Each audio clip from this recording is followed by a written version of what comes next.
Look, your mom was wrong about your potential with your stylized anime artwork, but I'm here to support you. Welcome to the Art Mentor. My name is Sean, and thanks to these 3 artists that submitted their work, I'm going to show you how to unlock their potential and yours through showing you step-by-step things that you can apply in your art starting today. So let's go.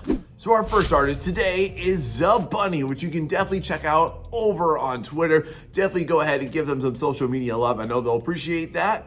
And they have gone ahead and submitted this artwork for us right here. And this is essentially a tarot card artwork. It's supposed to signify strength. I really like the tarot card appeal. Not too many people do that, but more people should in my opinion. But let me show you how to do this tarot card with some pizzazz. Check this out. All right, so the first thing I want to go ahead and I want to tackle up on here is the anatomy on here, because I see a few things that we can do here that are definitely going to strengthen up the character and her overall silhouette. Check this out. So the first thing I definitely want to do when I take a look at this is I definitely want to create a better silhouette for her. I feel like I want to move that dragon's body. I think it's a dragon. Is it a dragon? I'm gonna call it a dragon. So I'm gonna move that up a little bit more just so that I can see where her head separates from the sky and from the dragon itself. So just moving that up creates a better flow and less of a tangent where they're colliding together there. Also, I'm gonna increase and create a little bit of a better flow with the hair just through extending it too. And then anatomically speaking here, I definitely wanna go ahead and I wanna tackle the front facing shoulder. That front facing shoulder is definitely a little too low, especially for somebody that's raising their arms to go and do something like healing or casting magic, whatever this person is doing here. So I definitely would just want to move that up a little bit more. And then another thing I want to do is I want to create a more graceful curve on the back. All right, so in the next step here, I want to make this really easy to read, because whenever you see a tarot card, it's really small, and therefore we need to make this thing pop. So here's how you want to do it. So now I want to focus on my value structure here, and I want to focus on where do you want to put in atmosphere to make your characters and your background seem like they're cohesive together and they're not like copy and pasted on top of each other. So things that I'm going to do with this one is I'm going to adjust the values on the hair. I'm going to adjust the values on the back of the dragon. I'm going to darken those up. I'm going to adjust the values on the front of the dragon, the head of it too. And then I'm also going to adjust the values on that back arm of hers. A great way for you to just to test to see how well this pops is just go ahead and throw a black and white filter on top of it and see how well it's readable. And if it's not, then spend a little bit more time on your values there. All right, so now that we've got that locked down, now I want to jump into the magic effect. Because when I take a look at this one, I get the sense that she's like healing this like bloody maimed dragon. But I don't think that it's that obvious. So I want to punch it up, and here's how you're going to do it. So as I'm going to do this, I'm going to do it through a few different layers. Whenever you do really intense magic effects, I never try and do it on one single layer. I might even try this on multiple layers and then see which ones I like best. And a big thing that you want to think about too, just like as I'm doing with this, I'm experimenting with which color is going to work best, and I want to do this through one of 2 ways. I either want it to be in harmony with the current color palette, or I want it to be in disharmony. In other words, I want it to contrast it really well. So with this one, what I chose is I chose a green color palette because I felt like that would definitely give me the best effect. Now we're ready to launch into the final pieces of this. Check this out and why I'm going to focus on this, and I encourage you to do the same, friend. So at this stage, I'm just kind of feeling like, again, I want to bring some really strong emphasis to our character because she is the main thing I would want to look at on this tarot card. So I'm going to produce a little bit of an aura around her. I felt like that would be an easy way to separate her from everything else that's happening on this image here. I'm also going to do some special effects lighting. I want to get a little bit of that bounce lighting that's happening from the healing spell that she's casting onto this injured beast. And then also, I just kind of felt like that dragon needs some kind of an eye, something to give it like a little bit of a soul that we're looking at. And then I'm also going to darken up some of the foreground areas, again, just to make this pop really well. All right, y'all, so check this out. Here's before and boom, here's after. Wow, these were both great. So first off, I just want to say that the original was great, and you just applying these simple techniques and concepts really gonna punch up whether you're doing tarot art or anything else. And speaking of anything else, I got more coming for you right now. So our next contestant today is Star Fragmented. You can definitely go ahead and give them a follow over on Twitter and give them some social media love. We got some great stuff over there. And they submitted this adorable image of this character. Listen, I'm a huge animator. I don't know who this person is, so please forgive me if I do anything wrong or a disservice to her today. But Star Fragmented would like me to give them some assessment on their general improvement, where to go, and their current skill level based on this. Well, you asked for it, you're gonna get it. So initially looking at this, I like this. I think that it has a cute overall design about it, but I see more there. Let me show you how you can level this up. All right, so the first thing I wanna do with this one is I'm looking at her head and I feel that it is a little askew. Like it's a little bit, so the easiest way that I can do this, and again, I'm a Photoshop user, so you got something similar in your program, but I'm just gonna use the liquify tool. Y'all, if you ever have really janky looking anatomy or something that's just like a little off, rather than trying to painstakingly try and redraw it, just use the liquify tool. It's so much easier to bloat and shrink or to just move left and right, up and down, whatever. It's so much easier. And that's how I'm gonna come to a much better version of it right here.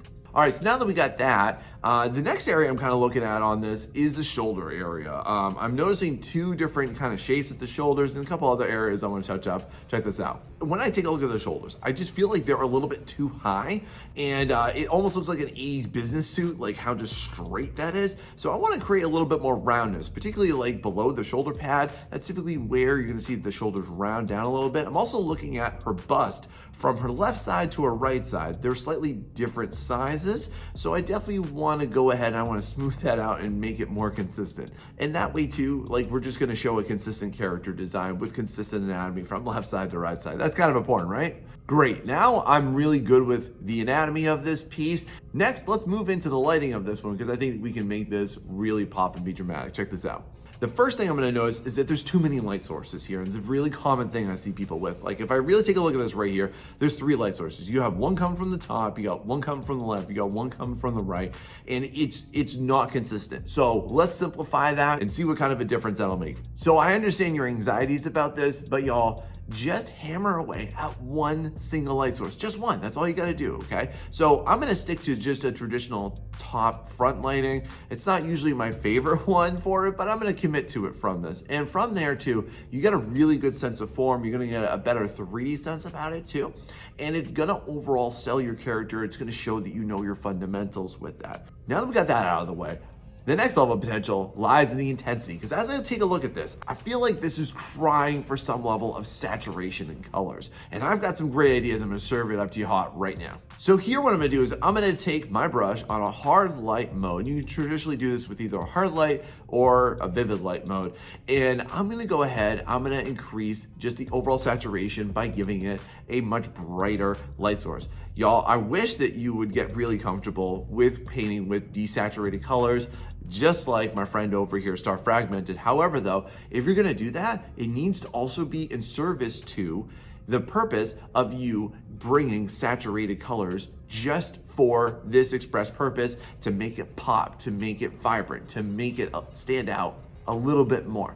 And you're gonna see a big difference from this. So now we're almost done. Now I want to punch up that expression because I like it and I can see it better. Check this out.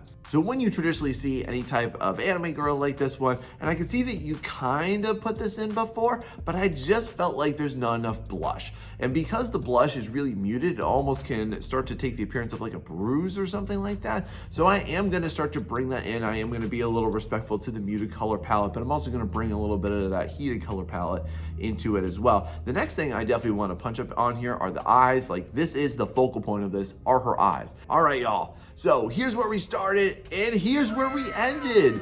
This was so much fun for me to do, and I really appreciate Star Fragmented that you allowed me this opportunity. So thank you so much for that, and I've got even more coming your way now. Now, if you're getting great value out of this video, if you could please help to support it by hitting that like and subscribe button so you get more like this every single week to help you out with your artistic journey.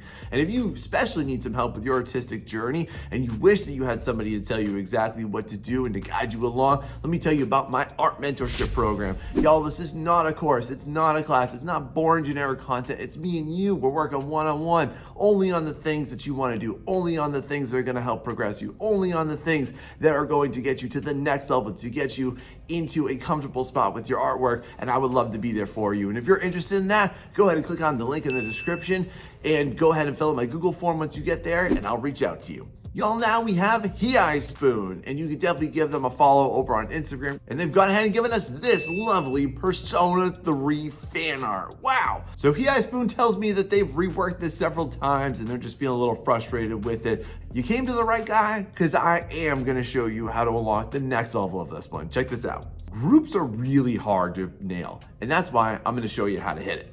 Check this out. So the first thing I'm gonna do with this one is I think that there's too much of a saturation similarity amongst all the colors from foreground to background. So what I wanna do with the lesser important characters in the story is I wanna go ahead and add on a hue saturation layer, and I'm gonna desaturate that entire background. That way it's gonna bring my attention and focus onto the front two main characters who, by the way, just by proximity are all the way closest to us. And then what I'm gonna do is I'm gonna focus on cooling down the rest of the background, because all of the hot colors are in the background, but then there's also a lot of moments where it's like hot and cool color. That creates a little bit of a tug of war in your attention. So to fix that, I'm just gonna go ahead now and I'm gonna apply a gradient map on it so that I can add cooler colors in the background that are gonna go ahead and pull me back into the foreground two characters where my attention and focus would be. So the way that I came to this decision, by the way, was I actually had to look up some Persona 3 artwork just to confirm my direction on here. And you can see right here, this is actually what the lead artist does for it, which is pretty awesome. And I wanted to give you that sense in your artwork too. The next thing you might notice there is that the characters are a bit more separated, and here's how you want to do that. So in order to do this, just like I see in the official art, I want to go ahead and I want to add a little bit of a haze right around the silhouette of each of the characters.